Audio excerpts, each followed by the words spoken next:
আপনার কি বিরোধী দলকে দমন করতে গিয়ে কোনো কারণে ফেসিবাদের সঙ্গে কম্প্রোমাইজ করছেন? বিষয়টি হাস্যকর। আসলে আমরা দমনের রাজনীতিতে বিশ্বাসী না, বিএনপি ঐক্যের রাজনীতি এখন পর্যন্ত আপনি দেখেন বিএনপি যখন সরকার গঠনের আগে বিএনপি যখন 17 বছর ফেসিবাদ বিরোধী আন্দোলন করেছিলেন, যে আওয়ামী লীগের বিরুদ্ধে 17 বছর আন্দোলন করেছে, যে বিরোধী দল এখন পর্যন্ত আপনাদের বিরুদ্ধে কোনো আন্দোলন করলো না, কিচ্ছু করলো না, আপনাদের সংসদে গিয়ে সমালোচনা করছে, আপনারা যেই পরিমাণে বিরোধী দল নিয়ে কথা বলেন সেই পরিমাণ তো সরকারি দল নিয়ে আপনাদের ফেসিবাদ নিয়ে আপনাদের ওই রকম কোনো না, আপনার সাথে আমি একমত না। দেখেন গত পরশু দিন বা আমাদের সালাউদ্দিন আহমেদ বা গতকালকেই সালাউদ্দিন আহমেদ স্থায়ী স্বরাষ্ট্রমন্ত্রী এবং স্থায়ী কমিটির সদস্য, নীতি ফোরামের সদস্য, উনি কিন্তু বলেছেন যে এই আওয়ামী লীগ সম্পর্কে উনি দীর্ঘক্ষণ বক্তব্য দিয়েছেন।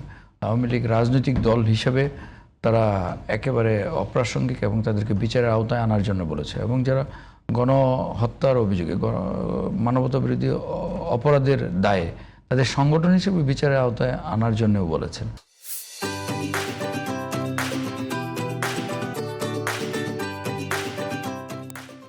সুতরাং সেই কাজগুলি চলছে এখন। কিন্তু মাননীয় প্রধানমন্ত্রীও কিন্তু এই যে জুলাইয়ে যারা শহীদ হয়েছেন এবং আহত হয়েছে তাদের সাথে যখন সেই জুলাই সম্মেলনে যখন মিলিত হয়েছেন, সেখানে ওনার বক্তব্যে বলেছেন উনি সেই বিচারটা চান, এবং আওয়ামী লীগের দ্বারা সবচেয়ে বেশি পিষ্ট হয়েছে বিএনপি, সবচেয়ে বেশি গুম হয়েছে বিএনপি, খুন হয়েছে বিএনপি। আমরা তো কেউ কিন্তু কোনো কারণে আপনাদের বডি ল্যাঙ্গুয়েজে খুব নমনীয় ভাব দেখা যায় কিনা? না, আমি আপনাকে বলি যে দেখেন বেগম খালেদা জিয়াকে তিলে তিলে মৃত্যুর দিকে ঠেলে দেওয়া হয়েছে। তারেক রহমান বলেছেন যে আমার আজকে যদি আমার মা থাকতো, মাকে যদি আমি জিজ্ঞেস করতাম যে তুমি প্রতিশোধ, আমার আল্লাহ রাব্বুল আলামিন আমাকে ক্ষমতা দিয়েছেন প্রতিশোধ নেওয়ার মতো, যে আমি প্রতিশোধ নেব কিনা, উনি তখন বলতেন যে না তুমি সবাই, যে আবার ওনার ভাইয়ের কথা স্মরণ করে বলেছেন, তখন কিন্তু ওনার চোখে ছলছল করে পানি চলে এসছে।